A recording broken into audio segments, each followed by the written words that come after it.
going with a Valley favorite. Phoenix Mercury legend. I mean, like locked in as a player. Like she had her teammates' attention. She got to her spot in the mid range a lot, from what I can tell. But again, just a very locked in, focused player. Easy to root for. You can say I'm a W fan and say it with your chest. I'm going to start with the confession. I've been waiting all episode to share this. Okay. I've been thinking about this all day, Desmond. Oh, wow. Could we say the same about a fellow light-skinned hero, Aubrey Drake Graham? Welcome to Hip to the Games, the podcast for you, the basketball junkie and the hip-hop head. I'm your host, Desmond, and I too have had hoop dreams and enjoy the beautiful genre of hip-hop and its history. Together, we will enjoy some of the greatest albums, songs, artists, players, moments, teams, and so much more, while even mixing the two on occasion, all in my hope that you remember why you love both or either of these to begin with. You'll soon understand that Hip to the Games is more than just a podcast, it's a lifestyle. And if you were looking for a platform that combines both basketball and hip-hop, you've come to the right place. They play my kind of basketball. And a lot of layers to this song if you're really paying attention. Here's a huge shout out to you for being hip to the games.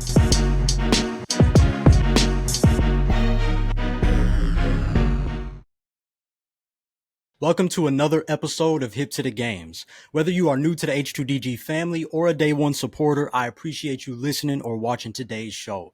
All praise to the creative director, Jesus Christ, as it's always a blessing to get in front of this microphone and share what he's put in my heart with you. And a special shout out to the home team, 19 Media Group, for the opportunity to represent a network filled with passionate independent podcasters. If you consider yourself hip to the games, I would really appreciate it if you took a few seconds to give the show an honest rating and review on audio platforms like Apple Podcasts and Spotify so we can continue to grow the H2DG family. In the meantime, with the NBA offseason well underway, it's time to get back to H2DG's exclusive segment, You Had to Be There. When the NBA season ends and there's little to talk about, this is the perfect time to throw it back and give flowers to our favorites of the past. Whether they are widely considered all-time greats or hidden gems, role players, none of that matters here. There are legends, yes, but there are also legends in the deepest part of our hearts, and this segment makes room for both. And I believe we all have that one player we reminisce over and say, man, you just had to be there. You had to be there and present in the moment to watch them on a nightly basis and fully grasp and appreciate their skills and talents. And in today's edition, I am thrilled to be joined by fellow 19 Media Group teammate, one half of the Gimmick Infringement podcast duo, educator by day, hoops junkie by night. Making his second appearance on the pod is my big bro from the first and last letters, Tyler McDowell-Blanken, as he is going to take us in a different but awesome direction in today's time travel journey to reminisce, learn more about, and give flowers to a player that he enjoyed watching. And by the end of this episode, we hope to get the overall point across that you just had to be there to see and witness the way they impacted the game. Tyler, after a Drake-centered episode in your previous appearance, this time you were on the basketball side of the spectrum. And I'm excited to let our listener here see that side of you and your passion for hoops this time around. Des, thank you for that exceptional intro. I'm just grateful that I was invited back. I guess my praise for Drake didn't age well. So I have a much better feeling about what I'll contribute here. But Des, you know how much love it is. You are so great at this. Like, I hope you give yourself a moment to really sit in. You've developed such an amazing show, and that You Had to Be There series. It's a blessing. It's an honor to be invited back to H2DG, and I'm excited for the conversation ahead. Oh, man, me too. And I appreciate those kind words as always, bro. But, man, listen, if our listener here on the other side knew that how long you've had time to really think about this and how much of a fan of this game that you are, how many names you had to pull from. Tyler, let's get right into it, man. Who is that player that you look back on and say, man, you had to be there? Well, first, you're absolutely right. We exchanged many messages over, I would say, months, the course of literal months. Where I broke all the rules. I would just send you names of, yo, Des, you had to be there. Flip Murray, or, oh, Des, you had to be there. Name the person. And it was all building to this moment. So suspense aside, I'm going to take you to the W for this one, Des. We're going full. Oh, let's do it. We're going full WNBA talk here. And I might surprise you with my pick. I'm staying in the desert. I'm going with a Valley favorite. Phoenix Mercury legend, Michele Timms. Ooh, that's a name drop right there, Yeah, Ty. That's a absolutely. name drop right there. You know how Okay. we do it. Michelle Margaret Timms, to be exact. The Aussie icon, foundational piece of the WNBA. Okay, let's talk about it then, Ty. Let's talk about it. So, you've thought about this, and I know you went homer pick right with the Valley. I love that. But before we get into kind of the career summary of hers, we need the origin story. So, where in life were you when you first got wind of Michele Timms? Yeah. Well, don't let the hat fool you, Des. As I explained to someone this past week who complimented me on my style, but then asked if I was a Valkyries fan. And I said, yo, I'm just a fan of the W. I mean, Yes, sir. literally, any W squad, I am actively rooting for them and wanting to rock their merch. But that being said, Des, I am not new to this. I'm true to this. I bought props. This might be a first on the You Had to Be There series. Definitely. I've been about the Phoenix Mercury Oh, since we were. I mean, come on now. Shout out to your YouTube viewers. If you're on audio, I have an original WNBA hat and an original Phoenix Mercury hat with the old logo. I actually found uh, these thrift shopping days. This was a very good great pulls for me. pickups. Thank you. Great pickups. Great The pickups. OG logo is one that I still feel like they should use. Come on now. That Mercury logo. There was Mercury basketball was different when they kept the yellow in it. It Bro. hit different. That's part of why I chose Michele Timms. I was thinking, okay, well, there's like Cappy Pondexter, there's currently DeWanna Bonner, but I have such an affinity for this old logo. I do want to point out to you, Des, before I give you more of my reasoning, these hats are too small to fit my head. So unfortunately, they will remain as props. I can't actually rock them. I can't be outside with them. But nevertheless, and you've spoken about this very eloquently, here on H2DG, to think that the W was founded in 1997, right? That we're not even 30 years into this. It's pretty Yeah, incredible to see the growth, the rise in popularity, the fan base, and how a lot of new fans are checking out the game in the last, say, 5 years or even less than that. So in terms of my fandom, so I grew up here in the Valley, here in the Phoenix area. Originally hmm born in New York, but spent nearly my entire life here. So I have East Coast roots. Definitely more of a New York Liberty household. But really, all I know, my adolescence, any and all of my formative memories have really taken place here in the Valley. And Phoenix, we got to get you out here soon, Des. Phoenix is absolutely 1000% a basketball city. hmm. When the Arizona Cardinals of the NFL are good, there's a lot of fervor around them. The Diamondbacks, I know you rock with baseball, Des. The Diamondbacks made the World Series a couple years ago. Total shocker. Lots of Yeah, excitement. But when the Suns are good, the city is buzzing. There is an electricity around town unlike any other.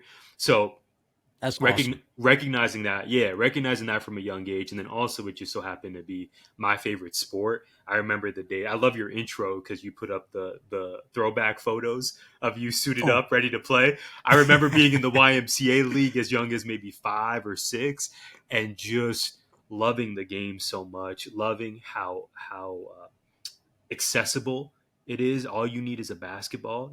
Unlike other sports where you need equipment and you need this, that, and the other. All you need is a hmm. hoop and a basketball, and ideally some friends, if possible. If you're not, a total sociopath, and the relationships that you build through the game, it's meant so much to Yeah, me. I think it's very present in Phoenix, and it just so happens that we have one of the most successful WNBA franchises in the league's history here in our talk about city. it. So it's a basketball city. From an early age, it was always my favorite sport. And we've seen, as a fan base, we've seen so many legendary players come through this organization. And again, before the GOAT, before Diana Taurasi, before BG and Brittany Griner, before Cappy Pondexter, there was number 7, the Aussie icon, Michele Timms. Yes, sir. Yes, sir. Okay, Ty. So you just alluded to this. Now, she is a member of the inaugural WNBA, right? So can you kind of address how that kind of played with your Phoenix Mercury fandom? Like, okay, the WNBA is kicking off, and why did you gravitate towards her? Yeah, this goes all the way back to the days of the Mercury playing at what is affectionately called the Madhouse on McDowell. So that's the Huh. arena they played in on McDowell Road. No Oh relation to me wow. whatsoever. Just a very, Really? very dope coincidence. But Wow. those early days, and granted, I was very young as well, right? I was. This was again really around the time I was introduced to the game of basketball. It was evident to me not only how much basketball means, but how much these two franchises mean to people who lived here. And Arizona really is a transient community. We have a lot of residents who moved here from out of state. I think you'll appreciate this. There's a huge Illinois contingent. There's folks from California. Really? There's folks from Florida. Like Arizona, particularly the Okay. valley, is made up of such an interesting population of a lot of people who weren't aren't from here. And again, for me early on, checking out, oh man, this women's league is starting. Let's check this out.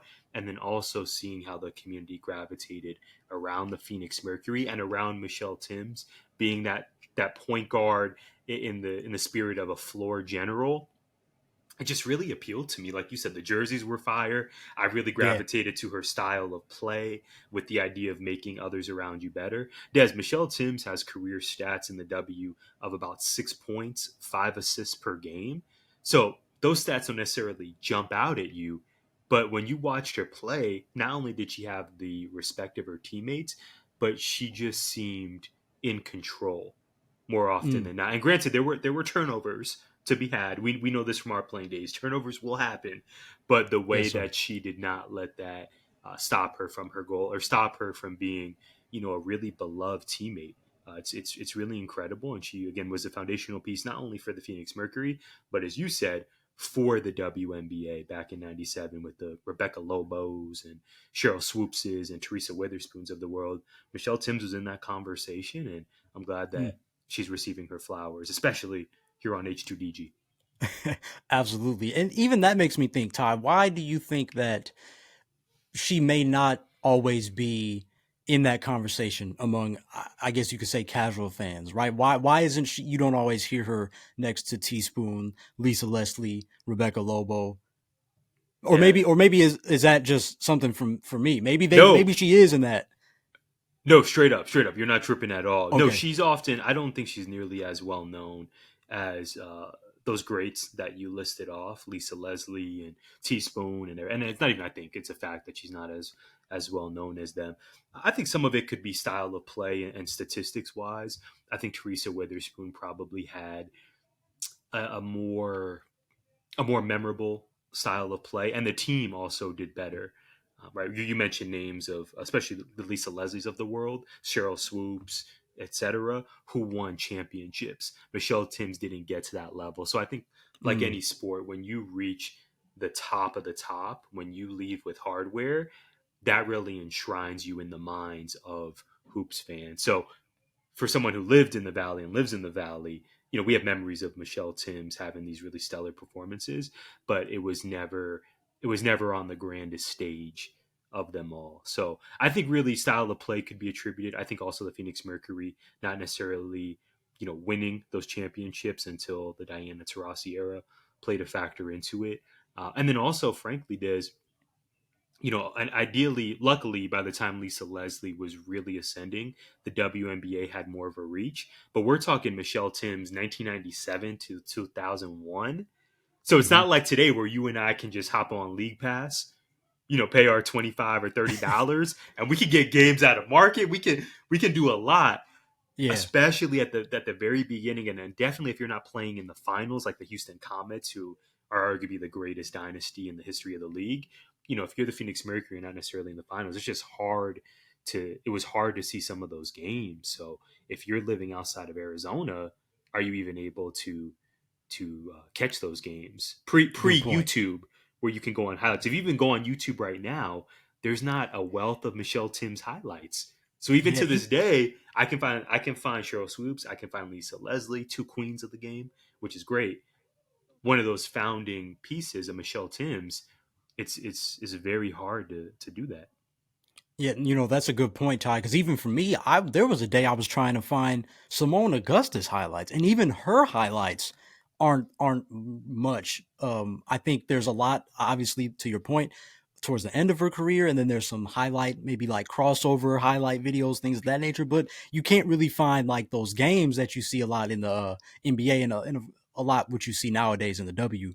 But yeah, that's a really good point. So I guess it you basically answered the next question. Do you feel like she's underrated or among good standing among fans and peers? How do you see that? It's a great question. I'm leaning toward underrated, and I'm gonna stand on that.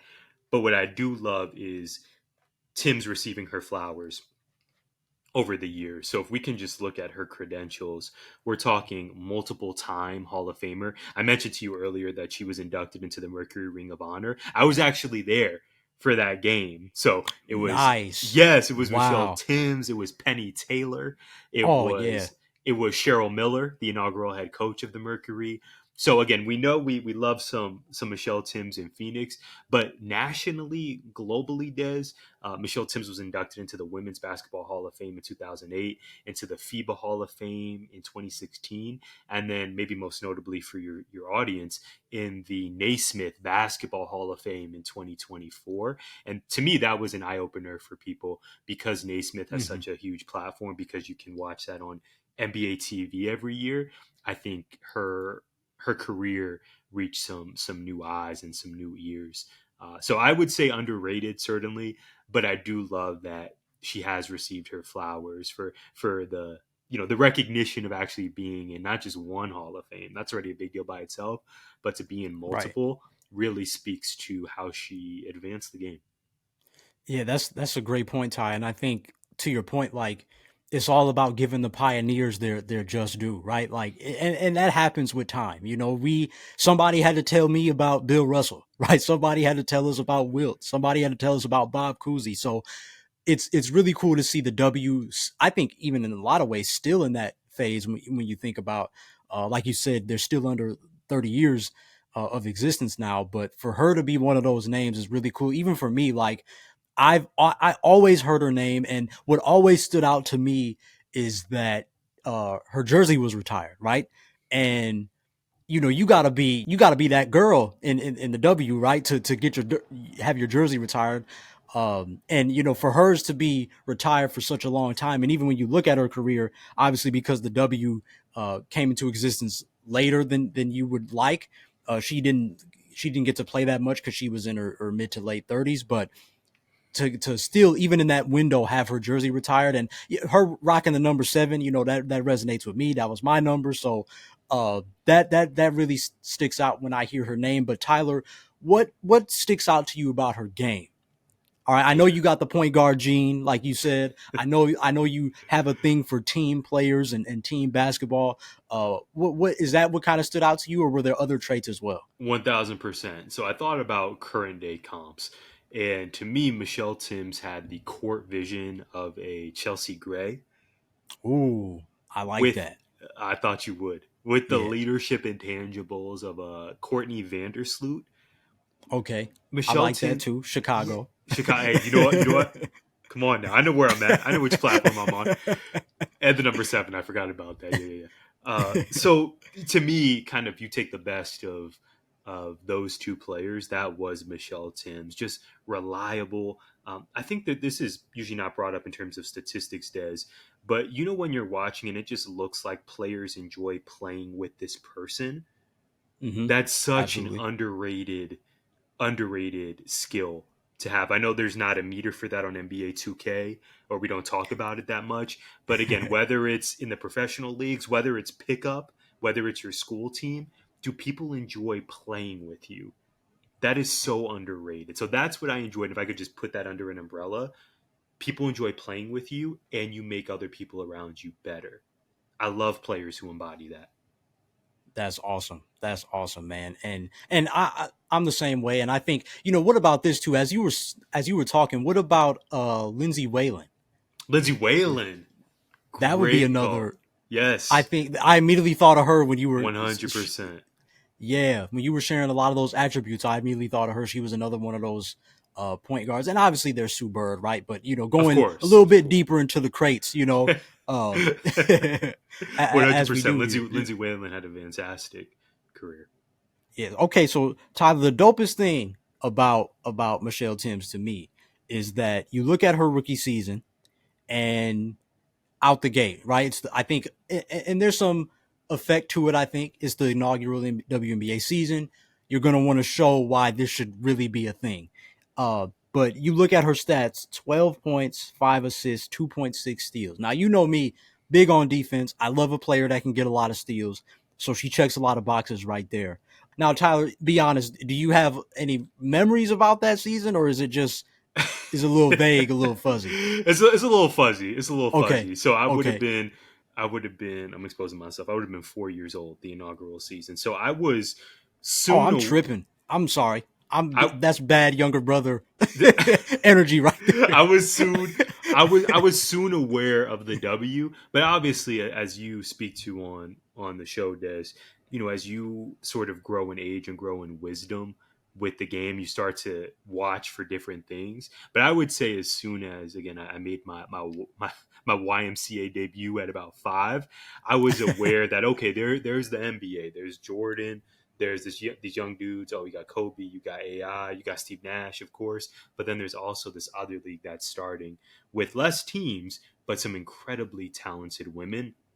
So I was aware of it. And again, I attribute part of that to not only growing up in a sort of basketball centric household, but again, that relationship between hoops and the city of Phoenix.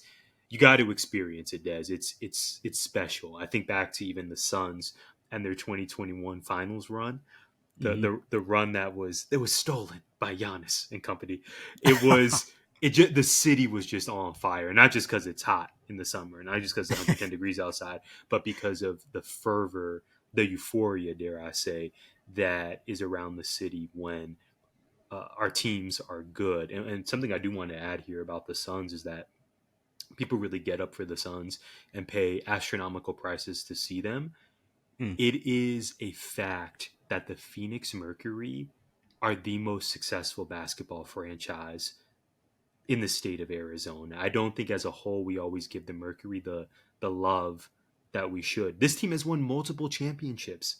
Desmond yeah. Powell, the Phoenix Suns have won 0 championships. I've won more championships with Phoenix on NBA 2K on the Xbox One than they have in their multi-decade existence. So again, I think that's kind of a microcosm of society at times where we have a team that has reached the pinnacle of the industry. We need to make sure we give them love and support them. Buy the merch, go to the games. We love the dudes, we love the Suns, we love Book. Hopefully Devin Booker is here for the entire career, but there is a model for how to get this done and how to have sustained success. It helps when you have Diana Taurasi and Brittany Griner on the same team for sure, but that also, as I grew into my WNBA fandom and my Mercury fandom, it was encouraging to see, okay, Michele Timms, Cheryl Miller and company laid the bricks to the foundation. And then by 2007, Mercury versus Detroit Shock, 2009, I mean, the city was all in on Phoenix. I kind of wish that the WNBA had the popularity it does now back then, Yeah, so man. that more people were tuned in, because those were some really fun offensive based teams. But again, that would not happen if the Michele Timms of the world didn't set that foundation and go through some pretty tough seasons where 10 years later, you're ushering in Diana Taurasi, and her teammates are taking this to a whole new level. Ty, you bring up rings, right? And it makes me think, how would you the Phoenix Mercury had already won back-to-back championships, if I'm not mistaken, if that was what, 08 and 09 or 2009 Oh, oh 07, 09. Yeah. 07. Okay. Yeah, they Okay, won so there two was a gap. titles in that. Yeah. Yes, exactly. Okay. Yeah. Okay. Both with So Cappy Pondexter, DT, I foundational missed that. pieces. I missed that duo right there. But that makes me think, Tyler, can you picture Michelle on those teams? Do you I think that can. the Phoenix Mercury would probably won even more, or do you I think it'd be about the same? Yeah, I think it would be about the same. But Okay. Michele Timms, it would be really interesting for Michele Timms to play with DT and Cappy Pondexter. There's only one basketball, so that would be interesting. But Cappy Pondexter and DT, just lethal scorers, whereas Yeah. Michele Timms, again, career averages 6 and 5. She was much more of a facilitator than I'm going to get you, 15 to 20 a game as those other two ladies did. So I would say the same. I think at the very least, Michele Timms would be a solid. I mean, you could put her in the starting lineup. You could bring her off the bench as being that sixth woman. I think she would provide a lot of reassurance and a lot of backup. I would love to say more rings, but I think she would definitely hold down the fort and kind of still be in that conversation of how many rings they got. It's just so hard to say looking back on it, Des, because you know how this goes across the W at any sport. Health plays such a key role. So I would love her as being insurance, particularly if one of your two lead guards, if Cap goes down, if DT goes down, you have in this scenario a veteran in Michele Timms. You put it brilliantly, Des. We can't forget that a lot of the women who were the foundational pieces of the W, they were at later stages in their career. I think that's also a part of the conversation is what would it have looked like if Michele Timms in 1997 was in her early 20s Yeah. versus, say being 32. And we know how this goes when you're, and granted, medicine wasn't as advanced as it was now, but when you hit your 30s, speaking from personal experience, when you hit your 30s, things are different, Dad. You don't bounce back. You don't bounce back as quickly. So I think that's also a part of the conversation. But for her being a veteran on the squad, at the very least being insurance for any potential injuries, but at the very best, you could certainly play those three together. And I think she would really relish the opportunity to not only set up any teammate period, but setting up Cappy Pondexter, a 15 to 20 point a game score, and then arguably the best scorer, if not the best player in league history in Diana the Goat Taurasi. They would Yeah. flourish. I would love that. They Yeah, would that win all would. the rings. How about that? I changed my answer. They would win. They would win all the rings. Keep them here in Phoenix. Yeah, yeah, and I think it's one of the biggest what ifs. Like, what if Diana had a true point? She did a lot, like you said. She did a lot of the handling of the rock back then. But having what if she had somebody like Michele Timms? I'm sure they Yeah. even probably think about that. But Tyler, I'm looking at it too. So Michele Timms was 5'7". She finished second in Defensive Player of the Year her rookie season. I know how you That's feel. I, ridiculous. I know how you That feel. I know how you feel about committing on defense. Let's talk about it. yeah. I mean, I'm trying to think, have we ever seen anybody since in the WNBA come close to that kind of defensive dominance at that size? Because in basketball, that's usually for the center, power forward, maybe a Right. wing like Tamika Catchings, what have you. Right. Great shout. The first name I can think of is one that you are very fond of, a Skylar Diggins Smith, perhaps, where you True. take pride. I think Skylar Diggins is around 5'7", 5'8", maybe. I think she's 5'10", Oh, 5'9", is she 5'10". really? I think so. Dang, Yeah. forgive me, Sky Dig. Yeah. Okay, I thought she was like 5'8".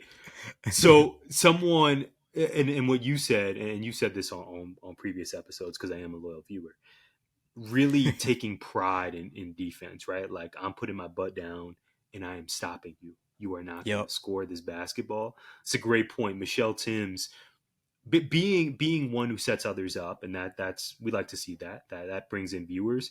But like you said, a lot of her bread and butter being on the defensive end, that doesn't always get shown on the highlights on ESPN or nowadays, on social media. So I can think of Skylar Diggins as someone who commits there. You mentioned the Lindsay Whalens of the world earlier. I would say even a Natasha Cloud, but I know Tosh be Yeah. tall.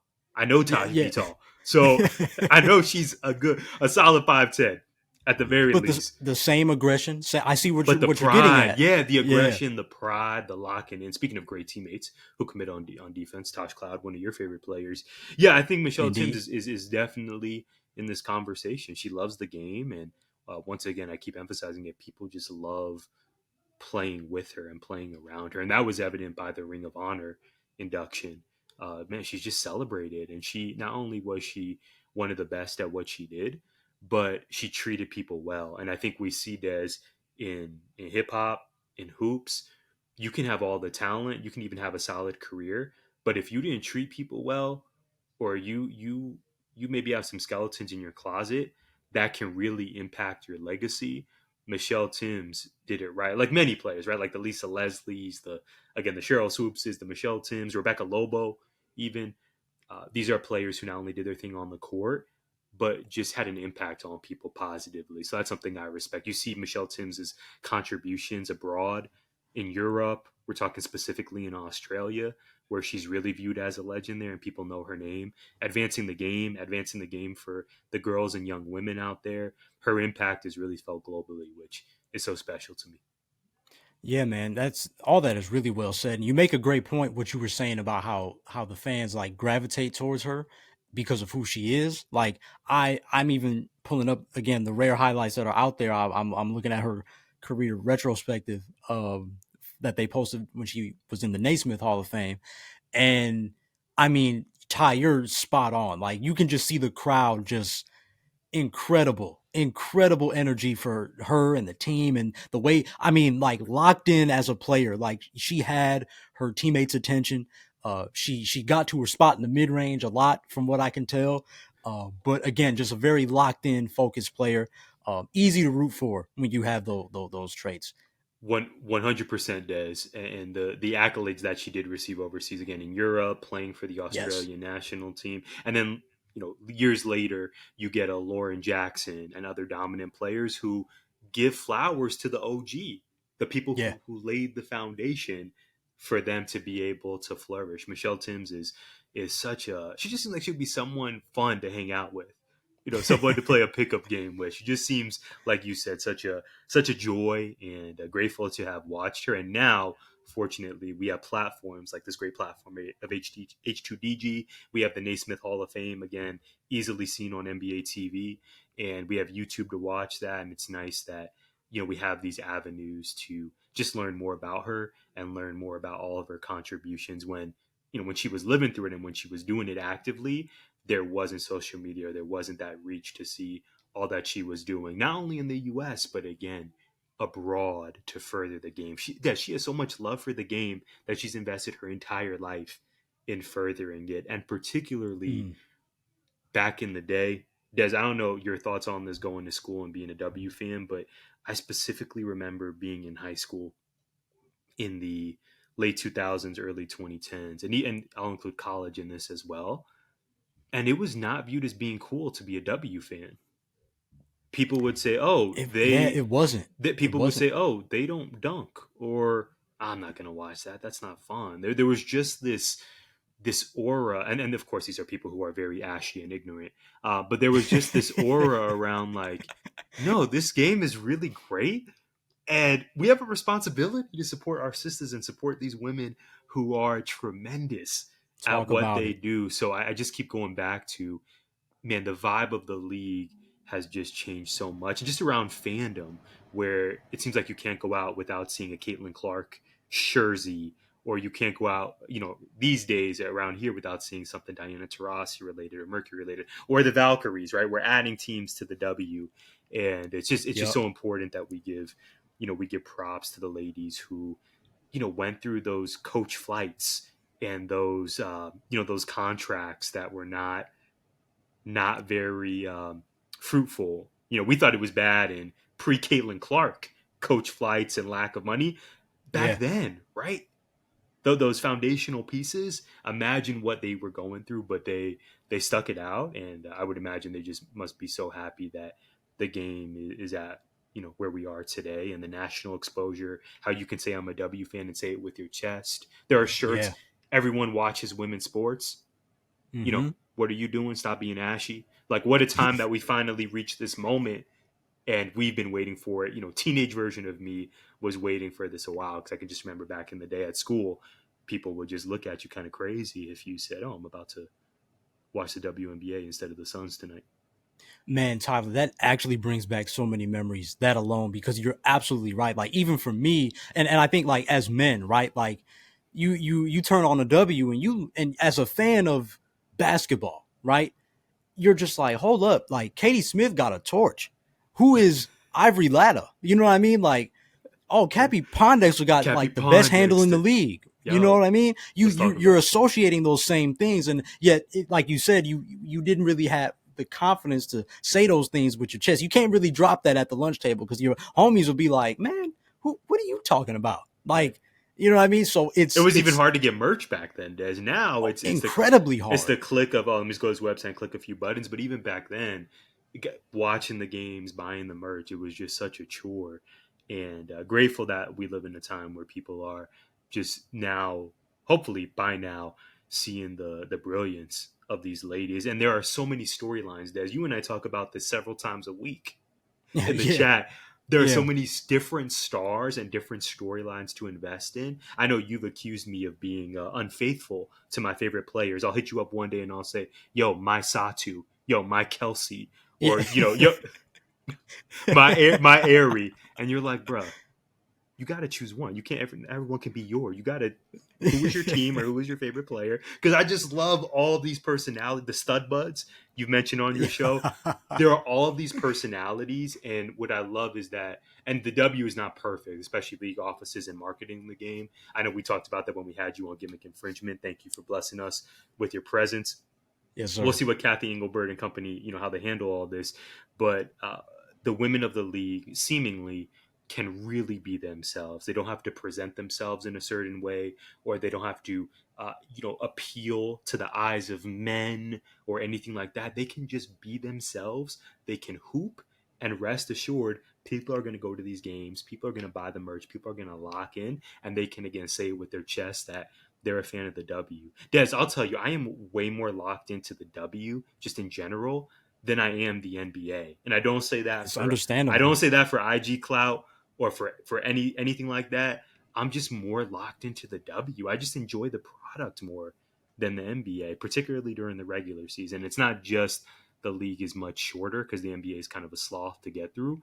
I just enjoy the product and I just enjoy the personalities more in the WNBA. And shout out again to the founding women who helped make all this happen, so we can reach a point today where we can have a podcast for an hour plus just talking W. Yeah, man. I think, and to your point, I think it's the day to day digestion, if you will, of the WNBA. To some degree, yes, it's easier to digest more than the NBA. There's less teams. There's still, 30 less than 30 years in. There's those reasons, but just like we talked about on GI, the competition on a nightly basis, the personalities on a nightly basis. Even today, right at the time of this recording, Dejanay Carrington gets traded. I literally woke up to your text that Dejanay got traded to the Lynx of all Which I teams. predicted, by the way, It's Des. I said this is on you record. did. This is on YouTube. Who Yeah, I can tell you who is I can tell you who's returning to Dallas next year. Hopefully, my Haley Jones. Very excited she found a home. Who is yep. not returning? I said this 2 weeks ago. Dejanay Carrington. I said Arike Agumbawale, and Uh-huh. I said your favorite coach in the league, Chris Koklanis. Is that your as in me? Your Yeah, as in that's the yours. That's listener? yours. That's yours. Yeah, that's yours. Yeah. I don't claim. I don't claim. I don't. I don't know if the coaching's necessarily improved over the years. I'm just that's your man's. And what's his name? Tyler. Oh my It's gosh. it's. I'm sad to be shading a fellow Tyler, but what's your man's in Chicago? Oh Tyler yeah, Marsh. Tyler Tyler Marsh. Marsh. Yeah, Yeah. yeah. How you feel about him? Man, he got better. He Give it got time. better. I think it's the roster construction. I think if we can let him get a season with a good roster, top to bottom, then we could see. At first, it was getting a little ugly. He was almost in the same spot as the Dallas coach, but I think again, like I texted you, we're gonna try to get AZ Fudd, and then we'll see. We'll see. we'll get Paige Beckers when she becomes Yeah. when she's eligible to be a free agent. Something I do want to mention too, Des, because again, if we're just thinking about Tim's in that era, how cool is it now in 2025 that there are multiple women who are launching signature sneakers in the W? We just take that for Yes. granted. Since you and I were in diapers, there are so many dudes in the NBA who had deals. We can talk AI, Starberry, right? We can Team Mag. talk T Mac. We can talk Kobe. We can talk Shaq. So many dudes. And for the W, since forever, it's like, yo, but who has the signature shoes there? We got the Air Swoops, love that. But I think Yup. for a while there's been a drought. There was Stewie, we got Sabrina, and now you and I have talked about this on multiple platforms and multiple DM groups. We got the Asia Wilsons. We got maybe your favorite player in the league, Angel Reese, launching her signature line with Reebok. Yeah. It's just such an amazing And time across brands, it's not across just one brands, brand. Yeah. all different personalities, all different fan bases across these United States. It's a really special time to be a fan. I love the league so much. I think it's only going to get up from here. And dare I say, we're almost 40 plus minutes in the conversation. I don't think we even mentioned her name. The Caitlin Clark of it all. She's a Yeah. killer.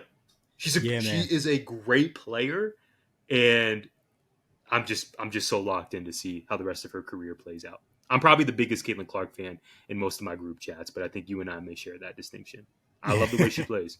I do. Yeah, man. She's got incredible gravity on and off the floor. Like I heard Pat Beverly talking about that on his podcast. Like what she's doing for the league is single-handedly is crazy. Like when you supplement that with all the strides that they've made the last few seasons is as a collective is just crazy. But that even makes me think when you think of players that kind of what's the word, Ty, like uh, have that kind of impact where they make others better, right? You definitely think of Michele Timms because I'm looking at the stats.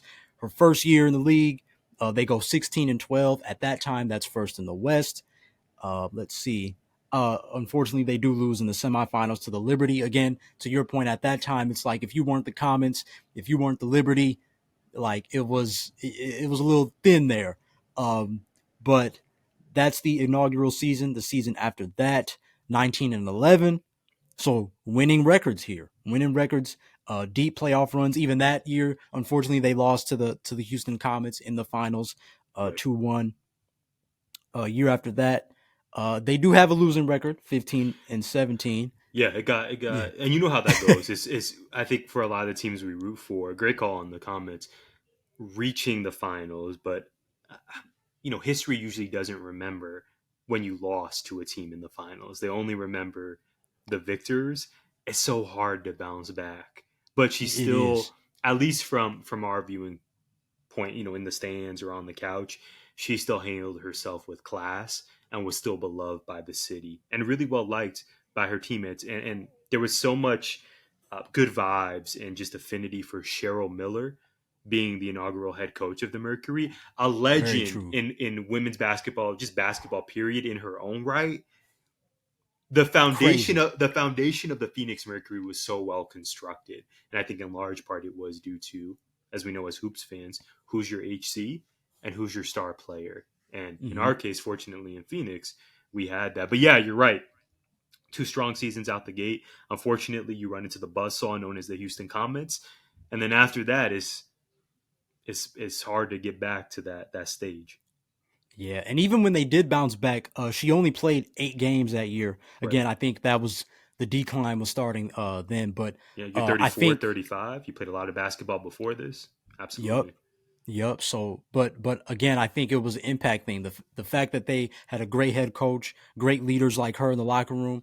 I think it showed itself even when she wasn't playing that much. And again, that says a lot about you as a player when you can have that kind of impact even when you're not in the game. And to your point, is exactly why she is the player that we've seen and the player that is so revered over the years. But moving forward, Ty, now we get into a little bit of the fun stuff, which I know you're ready for. Get into the H2DG side of things. You have to pick one hip hop song as the soundtrack to Michele Timms' style of play or her career. What song would that be and why? Now, I'm really interested in this one because now I really have to start thinking of things, but I'm curious to hear what you have to say to this. I'm going to start with the confession. I've been waiting all episode to share this. I've been Okay. thinking about this all day, Desmond Pal, Oh, wow. and I hope you appreciate my selection. We may have a viral moment here, quite frankly. My song choice. I'm going to take you. I'm going to take us back to 2001. Okay. Great I year. am. I agree. Yeah, yeah. I am choosing Missy Elliott's "Get Your Freak On." Whoa. Now, see, I'm not at all surprised with the Missy. That is the minute you said Missy Elliott, I was like, okay, great, great. But wow. Get Your Freak Okay. On. Yeah, Expand. yeah. I would love to. So I actually even put it in my notes so I wouldn't forget. Of course, Missy be putting it down. She's the hottest round. Just a phenomenal song. Oh, Still true indeed. to this day gets spins. So reason being, Des, Missy displayed this confidence in her own skin, which I would argue is on display in "Get Your Freak On" as much as any song in her discography. Missy Misdemeanor had her unique style, and she always made people, I would argue, she always made people around her better over the course of her career. You got Blue Cantrell, you got Sierra, that 1-2 step era, Talk and about it. and Talk about it. more. Yes, yes, New yes. Monica. Yeah. Keep going. Keep going. There you go. Monica, thank you. But if we're specifically locking in on one song, Get Your Freak On is unlike any hip hop song I've ever heard before. It's just it kind of reminds me in some ways of Kendrick Lamar GNX era, where it's like its own production. It's like its own I mini could see that. movie. Like Get Your I, Freak On could be its own mini movie. Maybe not available to the kids, but it's kind of this own separate thing that exists. It's new, it's fresh, it's different. I would argue Michele Timms, that inaugural season, certainly over the span of her career, she was just different. And unfortunately, I think what they share in common is that although you could argue "Get Your Freak On" is probably Missy Elliott's most well known song, I don't know that Missy Elliott has gotten the flowers over the course of her career as much as some of her colleagues, who I would argue don't have the skill set or haven't had the impact that she does. say that. I see Say a lot that. of comps between the two in terms of their career, but if I'm choosing a song that reminds me of Michele Timms' game and her impact, is Get Your Freak On. Michelle just went out there, she did her thing, people loved her, people recognized her talent, and I think we do a lot of the same with Missy Misdemeanor, dating all the way back, not 1997, but all the way back in 2001 as Michele Timms was preparing to wrap up her WNBA stint. Well said, Ty. This is, hey man, this is why we do this on HUDG. I mean, come on, man, what a pull, and so many parallels to what you were saying. I love how flawlessly, as you explained that, the Missy Elliott comp started to make more and more sense. So I love that. Now, when I think of Michele Timms, I see a lot of feistiness, I see a lot of grit, I see a lot of toughness, and two artists came to mind out the gate: Eve and or Foxy Brown. Oh, okay. Um, in some ways, I even want to say Heather B. Um, and now as far as picking a song, let me do my Heather B Googles real quick, make sure I get this right. Can we also appreciate, now that you say that, my honorable mention, if that existed here on the show, would be "Who's That Girl" by Eve. And that certainly can. That's I used that song when I gave Enrique Dog of the Week. There you go. Last season. Shout out to Dog of the Week. Yeah. Shout out to Enrique. that Eve. Okay, so Eve definitely had a moment. That album, that song in particular, to me, just an all timer, just flawless. Still as good as it was back then. 20 years later. Yeah, man. Oh man, I'm struggling on this song though. There's a few from Heather B that I could pull. Even you mentioning Foxy Brown, that's a shout, Des. I love it. Yeah. Like just those MCs that got that extra. They know they got that chip on their shoulder, right? Like that. I'm thinking of MCs like that. Do I want to go If Heads Only Knew by Heather B? Because that beat is crazy. That beat is crazy. And that last verse of that song has a ton of basketball references. So I really want to line that up. I just think it's a grit thing with me, though, an energy thing. You know, I guess I'll stick with that. You know, Ty, I'm gonna probably text you. I'm gonna edit this and I'm gonna text you. It's gonna be published on YouTube, and I'm gonna be like, "Dang it, Ty, I should have said this one." Yeah, I'm gonna go Heather B, If Heads Only Knew, because again, it kind of lines up. You know, if folks only knew about Michele Timms, if folks only knew about the W just a little bit sooner, you know, I think it's the same thing. I think it's the same thing, same energy. You know, playing with a chip on your shoulder, playing for the fans. You know, you gotta have that. But moving forward, Ty, I really want you to have the floor to share any final statements on Michele Timms. But as a lead, of course, I just ask, what is one thing you wish the current generation knew or understood about her as a player? Wow. I would say her. Okay, I'll say this, Des, for your audience. I think we get so caught up, and you and I have discussed this off air. We get so caught up in the pressure for uh, the likes and the views and just getting all of this affirmation from external forces Mm-hmm. I think what can be really cool to think about, and we're just thinking about life and what are we meant to do professionally and how do we impact people, to really strive for your contributions to last long after you're gone. For you to leave your workplace or your team, your franchise, your company better than where you found it. I think all of us can strive to do that in our everyday lives. We don't have to be pro basketball players to do that. To me, Michele Timms, again, maybe during her career when the WNBA wasn't as widespread popular as it is now, and then even after that to this day, lots of new W fans who probably aren't familiar with Michele Timms. I just got the sense, easy for me to be the armchair psychologist, that her mission was always bigger than just the here Mm. and now, than just the likes or making sure she's on the billboard or she gets the recognition. She was so about her business and so about loving this game of basketball that I know you hold dear, as do I, that I think her mindset, her energy was so focused on advancing this sport. And it was about what is her legacy going to be? How's she going to be viewed long after she's gone? And her contributions, I think, are going to show that they far outlived her career or her time on this earth. She has so advanced the game for hoopers around the globe, women in particular. I think we can take some inspiration from that when we enter new spaces, especially professionally. Let's try to impact people. Let's try to do good work. Let's try to treat people well, and hopefully leave places better than when we found it. And I would argue Michele Timms has done that in spades. Man, extremely well said, Ty. I mean, I think I said it earlier. Like the same kind of game face she had as a player, you see that when she coaches. And to your point, like I just think she always had that mindset of like, yo, like I always say, I got it from the when Steph Curry was really promoting his brand, like change the game for good. I think that's exactly what her mindset was. Like it's a blessing to be in the WNBA. I got to do my impact there, but now we got to make sure the W keeps going. You look at the past history.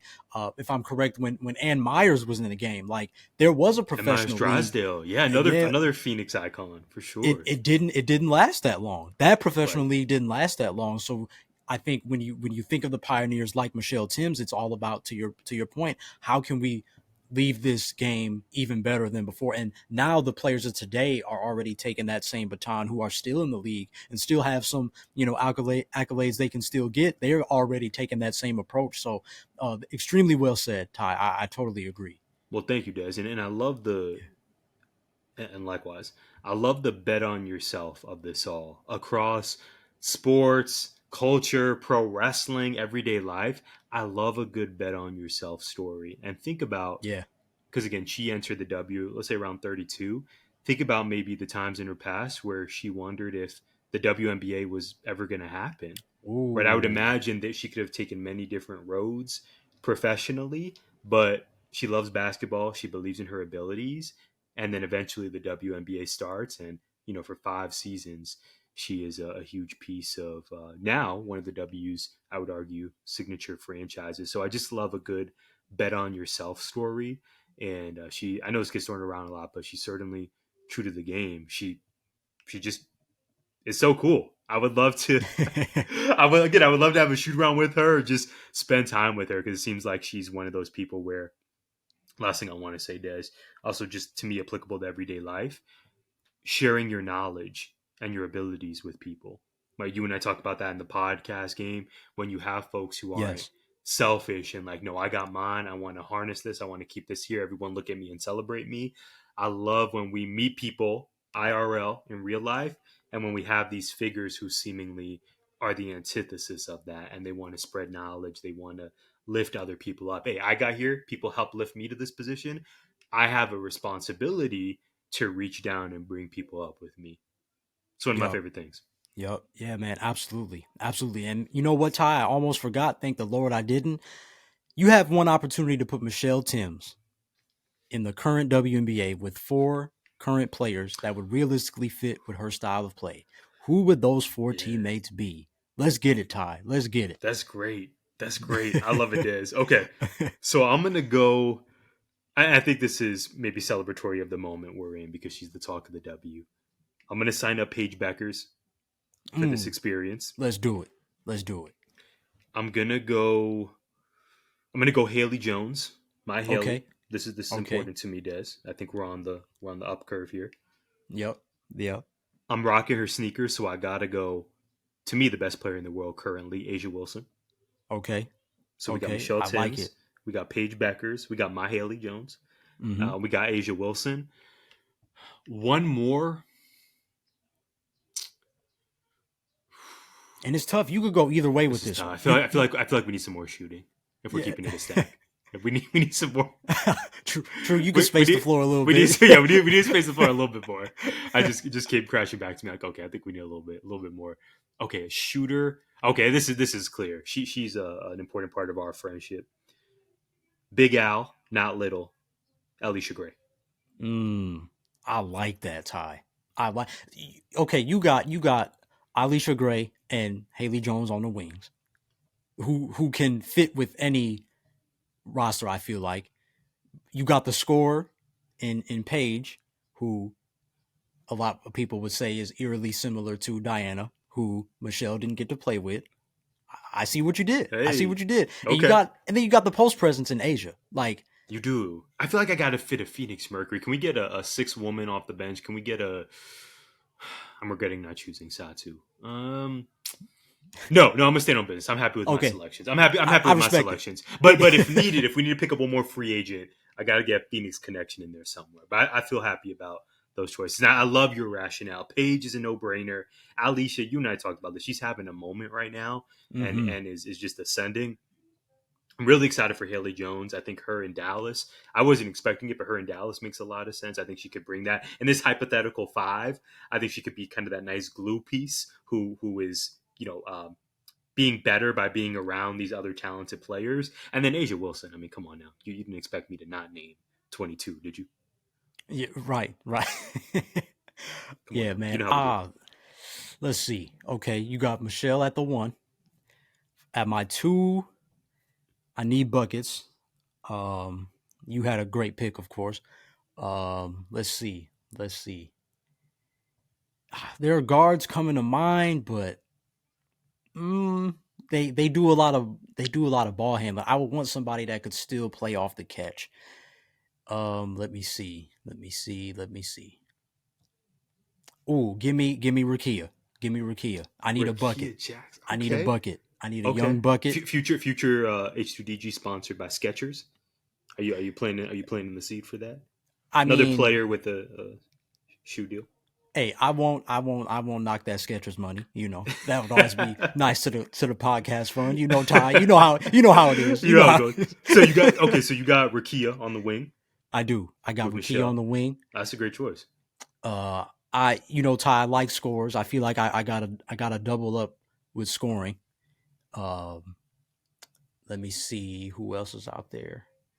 Ooh, I thought of somebody, but I don't know. Thought about Ryan Howard. Ryan Howard. Speaking of the Atlanta Dream. Yeah. Talk about a bucket. And she's physical. She's a little physical. She gets into her fair share of scuffles and whatnot. So, sure. I think that does kind of line up with Michele's kind of energy out there. Not to say that Michele would do the same things, but just somebody that isn't afraid of that confrontation. Somebody when it's playoff time, I need some dogs. Okay, so let's go Michele, Rukia, Ryan, and again, taller scores. I like that. Let's see in the front court though. Give me Brianna Jones. I need rebounding. In the midst of all that bucket getting, I need rebounding. Brianna can definitely do that, but she can also score on the block. So I'm gonna take her for sure. And then the first name that I thought of, and it's crazy that I'd be picking 2 Sparks, but the first name that I thought of, Ty, was Cam Brink. I need some shot blocking. I need some shot blocking. She's back. It was officially Cameron Brink week. It was. She could stretch the floor. What I love is that she blocks shots and doesn't have to jump. Yeah, if you notice a lot of her blocks, she doesn't jump. So she's a problem. We just forgot about her because she's been injured, unfortunately. But man, she is a problem. To think that, again, knock on wood, good health is in the future. This is the worst she's ever going to be as a basketball player. Exactly. Yeah, so I'm gonna go there. I'm gonna go Michele Timms. I'm gonna go Rakia, Ryan Howard, Brianna Jones, Cam Brink. That's so I tough. like that. We can't find a spot on either squad for Alyssa Thomas. Ooh, I should have. I should have. I should have, because she can play the four too. You're right. But you She's know just what? so. You know what? I think the only reason I didn't do that is because I get a little more traditional. I want like one main playmaker. You know what I mean? I got you. Alyssa. That would still be a fire The dynamic point though. forward. Oh, is that? I just wanted a current Mercury player, but I set the tone. I went no Phoenix Mercury players. That is on me, Des. I will try to do better next time. I'm happy with your squad. That's tough for you to pick two Sparks. That leads me to believe that you think the LA Sparks may sneak into the playoffs here with this new momentum. Maybe creep in the back door. I'll say this: I would like them to, but if you pay attention, I think that's the thing. It's been health, it's been a little bit of chemistry. I think on court chemistry reasons, but they I feel like they are coming. They are coming. I don't know about this year, and even next year. I'm not going to sit here and say they're like top four, but I could eventually. I see the vision. I'll say I see the vision. You I and I see were the also vision. speaking about that Alyssa Peely sighting Yes, as yes, great well, pickup. and who knows what's going to come next. It's interesting that for the W, if you look at the history of these recent draft classes, some players really stick, and then other players they're just gone. It takes a Again, while. you and I were talking a year ago on gimmick infringement about Haley Jones and how I said, okay, this Atlanta thing isn't going well. I don't know. I think the head coach is probably gone. Tanisha Wright, she ended up being gone. Haley Oh yeah, Jones, I don't know that she quite makes sense for the roster. And the way they have her slotted in as kind of a traditional point guard, I don't know if that's really her role in the W. So I think it's also interesting, Des, that as the league expands, hopefully this opens up more opportunities for players. Because Alyssa Peely, she was kind of the talk of college basketball, and people were really high on her. And it was pretty surprising to me that Minnesota didn't want to be in the Alyssa Peely business anymore. But I guess when you can get Dejanay Carrington, there's only so many minutes to go around, and they got ahead of that situation. But I know you're high on LA Sparks' core. I know you're high on the Alyssa Peely siding. The Sparks may yeah, be a problem sooner than later. Let's not forget Kelsey Plum, the leader yeah. of the leader of the squad. Who I knows? just think they got to watch out. They just have to watch out for whether they have too many cooks in the kitchen or not. Because That's true. all of those ladies are great. That's true. Can be great scorers, and honestly, I think that's why the Cam Brink, uh, you know, the health of it all makes so much sense because she's one of those players that can impact the game without touching the basketball. Defensively, she's amazing. She can stretch the floor. Like she doesn't have to be, she doesn't have to touch the ball every trip down. And I think they needed somebody like that and why they've been playing with such good energy. So yeah, man, I am a little high on them. Like how I feel about them in the W is kind of how I feel about Portland in the NBA side of things. I just feel like a young team that has a lot of core pieces where you just got to wait on the development a little bit, but over time, they should shine. They And should like the shine. and like the NBA, is anyone really competing with, in the NBA's case, Oklahoma City, number one, Right. even Right. Denver? I know a lot of people are high on Denver. In the W's case, okay, you can make strides. We love that for you, and we love Phoenix having a surprisingly awesome season. Is anyone really going to beat the Minnesota Lynx, Right. or even though they've been struggling, the New York Liberty? Mm-hmm. I If don't know. they're I don't know. healthy, The Minnesota they're Lynx all. feel like they just got Dejanay Carrington. Yeah, I think man. it's That about. it's I think it's about to be scary hours. Kayla Thornton in Golden State, unfortunately down with an injury. Oh yeah, I I wonder if this is know. going to end up being a 2-team race when it's all said and done, sooner than later. Yeah, man. We'll see. We shall see. We shall see. But Tyler, last things, man. Last thing, the most important thing. You didn't get to do this on the Drake episode because it was so Drake centered. But I am happy to let you finally get to do your 5x5. Ty, we need the 5x5 because this is hip to the games. Give us your 5 favorite basketball players all time and your 5 favorite rappers. Now, I know this was a W centric episode, so if you would like to switch that up as well, make hip to the games history and do a W of the basketball players, I am totally with that. If you want to do basketball in general, mix them up. However way you decide to do it, Ty, we just need your 5x5, man. I'm so excited for this, and I'm going to hopefully attempt to break a time record. I'm going to try to go I'm going to try to go expediently with these. W wise, let's go with Aari McDonald, arguably the greatest player in University of Arizona women's basketball history, and love that she is having this talk about it professional renaissance this year. Caitlin Clark was down with an injury. Yo, don't trip. I got this. I'm a bucket. Yep. I got to go Aari for Arizona Regions. Transferred from Washington. Ended up a Wildcat. Almost won the national championship. Let's go Aari McDonald. She lock up too. Oh my goodness. Let's talk about it. I gotta go. We're talking all time. How can we not put Cheryl Swoops on here? Oh yes. My goodness. Cheryl Swoops has got to be there. My childhood crush. You mentioned her earlier. Lisa Leslie. I don't think I need to include any rationale or any reasoning. No need. Just a goat. Just an absolute goat. So we got Aari, we got Cheryl, we got Lisa, and then, oh man, this is where it gets really tough. We got to go Diana Taurasi. Come on now. Have to. Arguably, I said this a few times, arguably the greatest of all time. Another person in that conversation. And then if I had a fifth choice, Desmond Powell, this is real tough. Who's going to be my number 5? I can't tell if this is dramatization. No. I know I would do that. No, I know I would do that. Man. Okay, it's a cross between two people for me, and I love Tosh Cloud, by the way, as well. My favorite person in the W currently. She's just amazing. But I want to throw it back. It's a close race between these two for me. My honorable mention would be Tamika Catchings. I heard you mention her earlier. Yes. Talk about an Indiana Fever star before 22. Let's show love to Tamika Catchings. I got to go Sue Bird on here. Oh, I had a feeling it was Sue. And granted, there's the Seattle-Phoenix rivalry, some fun battles between DT and Sue Bird. But you talk about, again, these themes of Michele Timms' career, advancing the game. Sue Bird, ultra competitor, someone you love playing with, someone who just loves hoops and loves growth. Man, Sue Bird was she was her in that regard. So those are going to be my 5. I feel good about it. I like that, Ty. I like that, man. And again, you continue to make Hip to the Games history.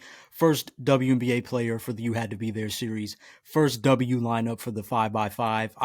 Hopefully I can do this a lot more in the future. But again, we talk about pioneers. You're pioneering on Hip to the Games. But Ty, give us that other side, man. What about the hip hop side of things? Okay, I got the hip hop side ready. And I went. I'm gonna give a disclaimer here. I went with choices that you will not hear from other guests because, of course, I can mention Cole. I could mention Kenny. Oh, come on, Ty. We want to hear your favorites. I could mention Hove.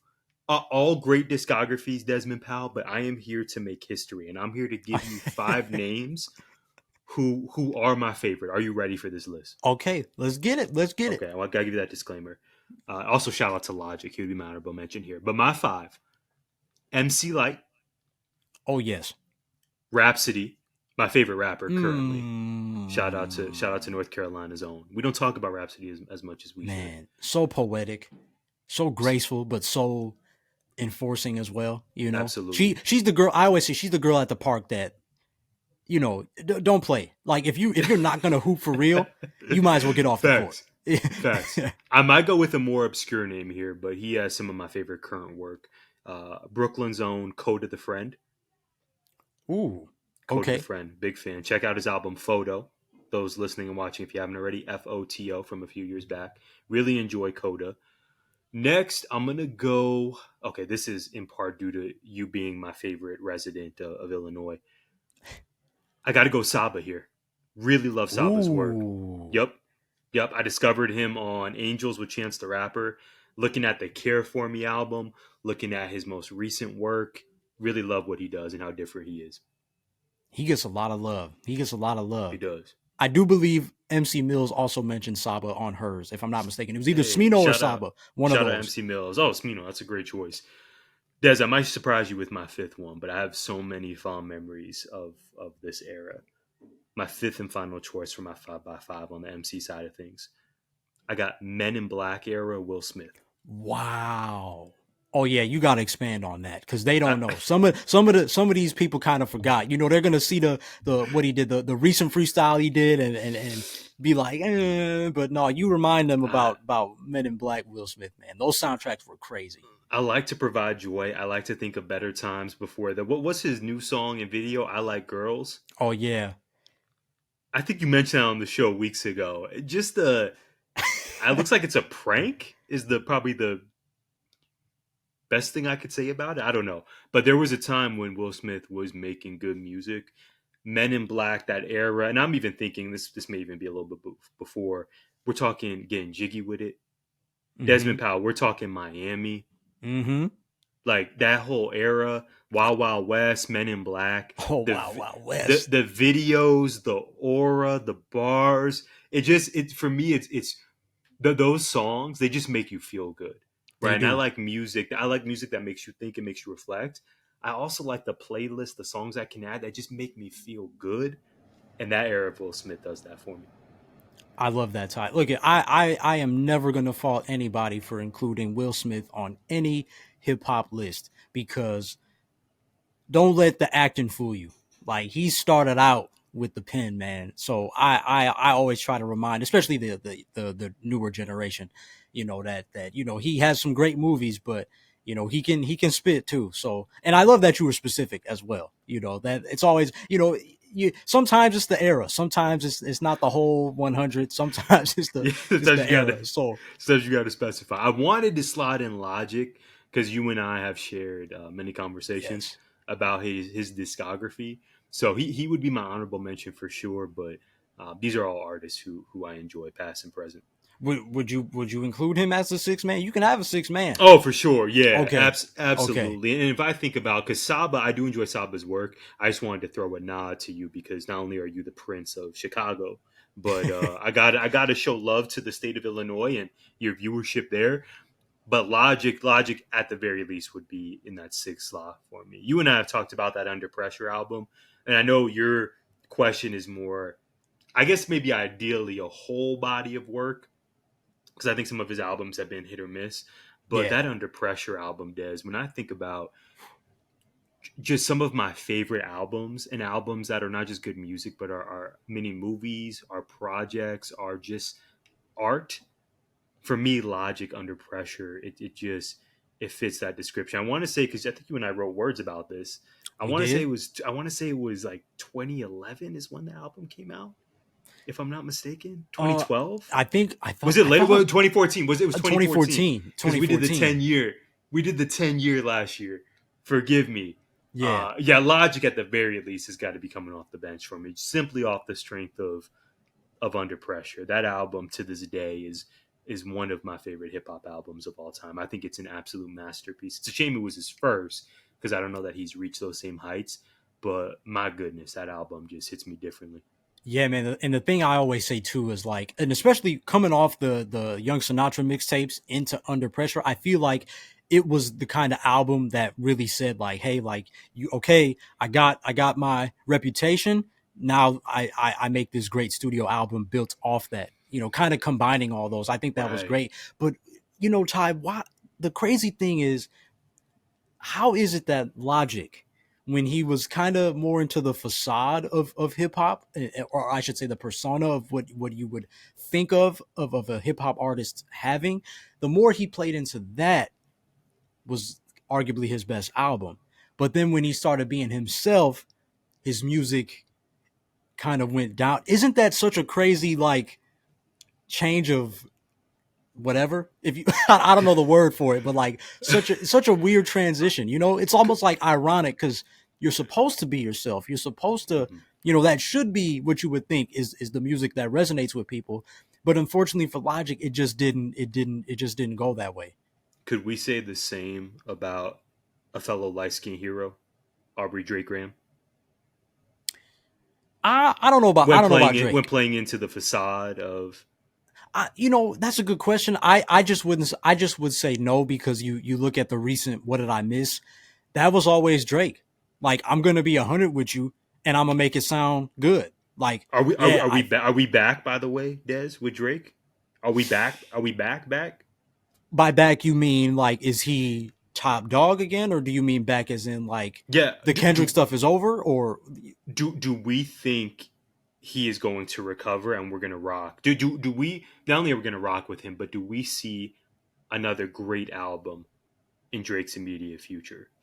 ooh, Does What Did I Miss give you more reassurance? Because I think there was a moment there, Des, where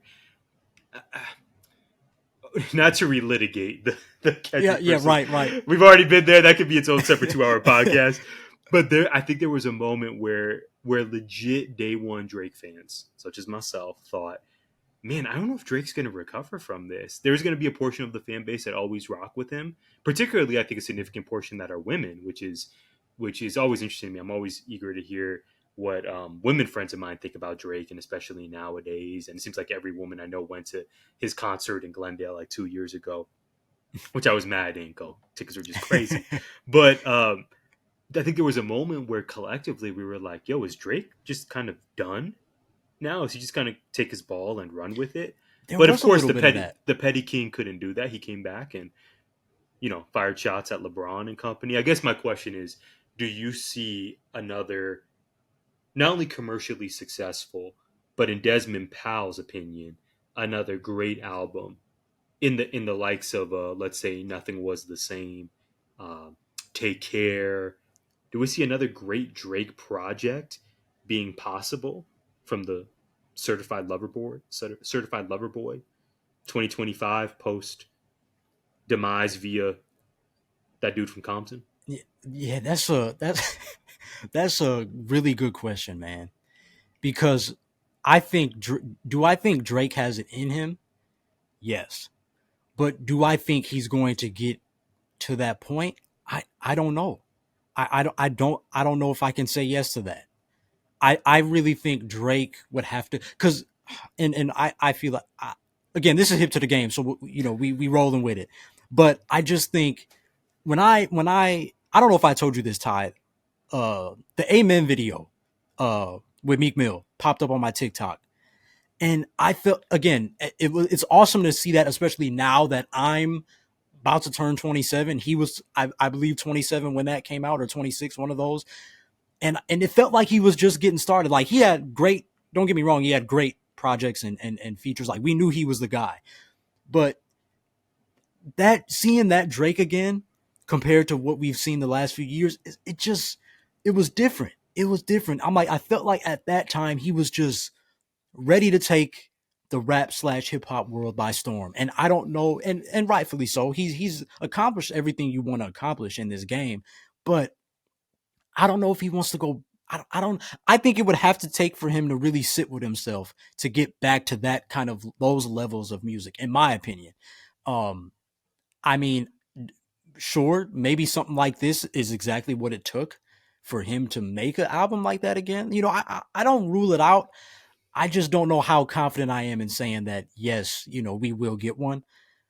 What are your thoughts on that, though? How would you answer Yeah, that? yeah. It's interesting what you said. I thought there was a real possibility that he was going to lean into. You remember that Scorpion album? He Yes. had A side, B side. There were some hits on There was there. some, yeah, yeah. There were some. I mean, granted, like there were 24 songs, and I rock with about like 13 of them. But Hey, if you not just take bad. those 13 to 13 and make 24 that, from the field is still positive. hey, maybe Drake is a future sponsor. Maybe any one of his business ventures. Come on, I'll still bump Emotionless. Like, don't Yeah, get me started, Ty. Like, come on. I have not heard Emotionless in a minute. I may have to play that after we wrap our time. Okay, so there was a song on there, March 14th, very yes. reflective about fatherhood and Adonis, his son, and maybe some of Drake's own shortcomings in his family history. I thought there was a real possibility, and I want to say he dropped Scorpion and, man, Des, don't quote me. This must have been maybe 2017, I think it was. If not, 2018. It was and pre-pandemic. yeah, you're right though. I think it might have dropped 2018, but of course he probably recorded That it throughout sounds right. 2017. So That sounds right. I thought there was a real possibility that he was going to lean into more of that March 14th vibe, for lack of a sophisticated term, where we were mhm. going to get more of that reflective Drake, that Sandra's Rose, Yep. that March 14th, emotionless even to some extent, right? Yeah. But he really kind of zagged off of that, and he went back to the formula that has always worked well for him, which is make music that is going to pop in the clubs and it's going to get people to sing, and then eventually enter this beef with the most diabolical, successful rapper of our time, which clearly was a misstep on his part. I think back then, post Scorpion, I would have had more belief, Des, that this could be a possibility. But now, in my view, right, because a lot of rap and hip hop is subjective, in my view, can he make a project that reaches the heights of Nothing Was the Same, Take Care? Even if you're reading this is too late, has a lot of appeal for me.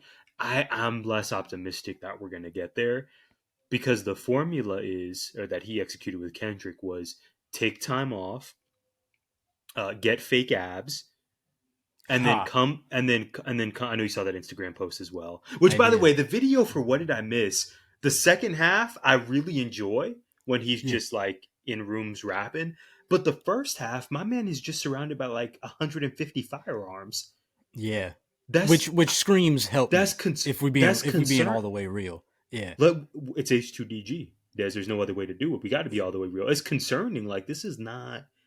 And bro, you got young people looking at you as a role model still to this day. Mm-hmm. I feel like this performance of masculinity, and he just fascinates me. I'm less optimistic. Des, the formula of What Did I Miss, aka the LeBron diss extended. It's interesting. It's juicy, but is it going to be a memorable track on a great album? I don't know. And then Nokia. Can you think about how many Shoe Palace locations right now, and Foot Locker, dare I say, are playing Nokia as we speak? It's a song. It's a song for Gen Alpha shoppers in Shoe Palace and in Foot Locker right now. But I would argue it's not a song built for a great album at this stage for Drake. And again, Des, final thing I want to say, that could partially be my subjective thoughts as a longtime listener of Drake's. Whereas you said, you were bringing it back to Amen. I'm just thinking what I envisioned where Drake would be in 2025.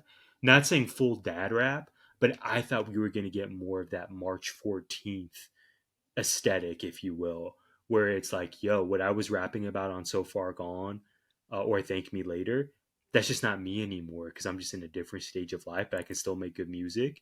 And it turns out that we've just kind of regressed back to Nokia. Is it Becky? Is it Chelsea? Who are one of the many women in my phone that I can call to, I don't know, play Scrabble or whatever you would do. That's not. I just feel like, bro, you're almost 40. Like, I would like to think that all of us grow and we learn from mistakes. And but I just wanted more of that March 14th. And I don't know, aside from Adonis popping up in videos, I don't know that the body of work has actually been reflective of what I thought it would be at this stage in his career. So I'll always have an affinity for the music unless he does something like incredibly terrible. But it just makes me sad that we haven't gotten that. And I am less optimistic than you that we're going to have another great, but what I would consider another great Drake album, because I think he's put out many of them, but it's been a smooth 10 years since he's put out one of those. And for me, that would be, if you're reading this, It Was Too Late, which I think came out in 2015. We've had a full decade of his career that has included some bright spots, but has also included some pretty low moments. Yeah, man. I think it's like Hulk and Banner, right? What we've seen in the recent Marvel movies. Like, there was once upon a time he had no problems getting angry. After a while, it was harder to get in that mode. And I think it's a similar thing with Drake. Like, he shows us flashes. Why am I brain farting, Ty? When he after the like what was it? Scary Hours. When he dropped that, it was like, yo, where you been? And then he went right back. It's like he wants to get green and then he doesn't. He wants to get green and then he doesn't. Yeah. So and then there's the, okay, you're using Halle Berry's like photo. Yeah, that didn't help for that song with SZA, which is interesting because like SZA's Team Kendrick. But anyway, but then it turns out you didn't ask for consent from Halle. Yeah, bruh. You're gonna choose to not only disrespect Serena, but then another icon in Halle Berry, and you think the culture is gonna be on your side? Yeah, man. It's dog. You can't do that to that much cachet. Yeah, you can't do. And that's the thing. The song and the music is trash. It's like, to your point, he bit off a little more than he could chew. Like, it's just, he took his Midas touch a little too far. It's like, no, the legends will check you. The legends will check you. Slime you out. Like Drake and SZA on a track, to me, that has so much potential. Yeah. And then it just from my ears doesn't work. And then fast forward a year or two later, and Kendrick and SZA are on Luther, which is kind of like the Instagram song of the year and one of my favorite tracks off GNX. It's like, man, just these misfires. Just I appreciate you indulging me, because I think about Drake's career every so often. I'm like, man, there's a few different ways this could have played out, and yet here we are in this moment, in this version. Yeah, and I'll just say too, like, at least if and that's the thing, like, I don't want to make it seem like we're getting down on Drake, because the thing I say, Drake ran into rappers who rap, like Pusha T and Kendrick, like you said, diabolical. They do their homework. Like, you don't just rap to them. Like, if you're gonna rap to them, you better be ready. And it's not Drake's fault that two of these top tier MCs came at him. Like, when you think about the two major beefs he's had, they were with some heavyweights. Like, it's like at that point, it's like, hey, good game, Drake. You did what you could, bro. Like, and maybe not as commercially successful as him. You could probably argue that now with Kendrick and the incredible 2 years he's had. But even Pusha T, right? Nowhere near as commercially successful. But I saw this tweet, Des. I don't know if this was from your burner account. It probably wasn't, because you have morals and wouldn't have a burner account. But it said Pusha T raps like a horror movie. Raps like a horror movie? Like a horror movie, yeah. Oh, like, just the vibe, the aesthetic is like, it's spooky. If you're gonna okay. The maybe confidence that Drake gained, because you brought up this name earlier, I think the confidence that Drake gained from not only being the most successful hip hop artist of a generation, but also to win the Meek Mill beef pretty decisively. Is that a world tour? Is that your girls' tour? Like, he pretty much bodied Meek Mill. Like, I like Meek Mill on the soundtrack for Creed. Shout out to your Philly viewers, but he pretty much bodied Meek Mill. Yeah. However, I forgot about that. Somehow I forgot about that. To parlay that into a Pusha T beef, and then to follow that up, another diabolical sub 6 foot rapper in Kendrick. In poetic fashion, it's like the Raptors. You ran into LeBron. Like, it was nothing. It wasn't entirely y'all's fault. You ran into LeBron. And maybe shout out to you for thinking you could win it. You didn't just leave immediately. But when we think about athlete, because this is what you do so brilliantly on H2DG, we think about artists, we think about athletes, and just the maybe 5 or 10 potential ways their careers could have played out, right? You think of, like, let's say maybe a Brandon Roy, for example. And if health was on his side, okay, there's a different world in which, man, him and Greg Oden and LaMarcus Aldridge probably getting to a title and maybe winning that championship. You think about, in this case, let's say a Drake, just because that's what we've been focusing on. You think about the different ways his career could have played out. Like, there was a time where I feel like Drake's popularity rating was pretty insane, and universally, people were really willing to give him a chance. But the goodwill that I think he's really kind of tarnished is unfortunate. But I guess he still got you and I, Des. You say it's possible. I say maybe there's an avenue, even if I'm not optimistic. Yeah, but, I'm just not naturally optimistic, man. I can't help it. I think he has it in him. I don't know if he will do it. That's fair. And he's getting that Shoe Palace money. You know how I feel. I want to know if the Toronto Tempo next year, speaking of the W, we've spoken about this on and off air, if the Toronto Tempo are factoring him into any promotional plans. That's the hoops of it all, because if you would have said, oh, Toronto's getting a WNBA franchise 5-10 years ago, I think it's inevitable that Drake is going to be at the forefront of that. He's going to perform at halftime, X, Y, and Z. But now, you and I spoke about this on Gimmick Infringement, Tempo don't need Drake. And it's probably better they don't include him for reasons. Yeah. Certainly in the immediate future, you know. They may give in down the line, time does that, but Yeah, that's a good point though, Ty. But man, Ty, we did a little bit of everything in this episode. It was only right. It was only right, man.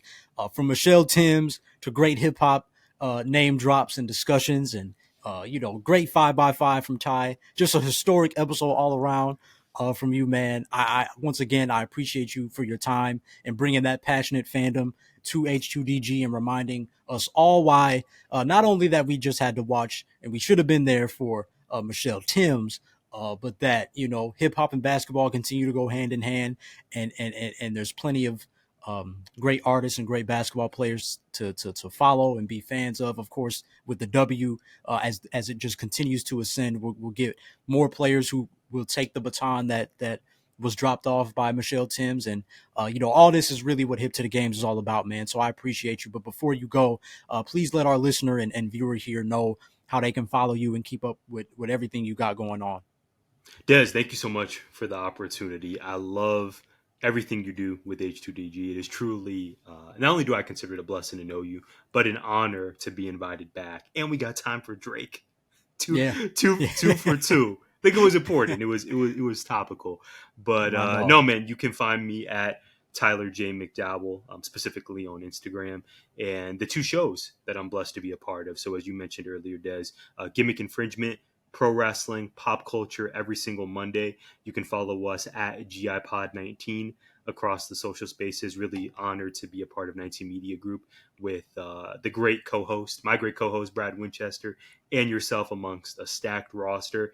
And then you can also follow a personal project of mine that's very near and dear to my heart, which is 4AZ. You can follow us at 4AZ Teach, shining a spotlight on the stories of Arizona's Black educators. 4% of Arizona's teacher workforce are Black educators. And so we have a show, we have a platform to really showcase those stories and moreover, just uplift the profession, especially now public education is under attack and we have a responsibility to fight back. So again, that's 4AZ Teach. We just wrapped up season 2.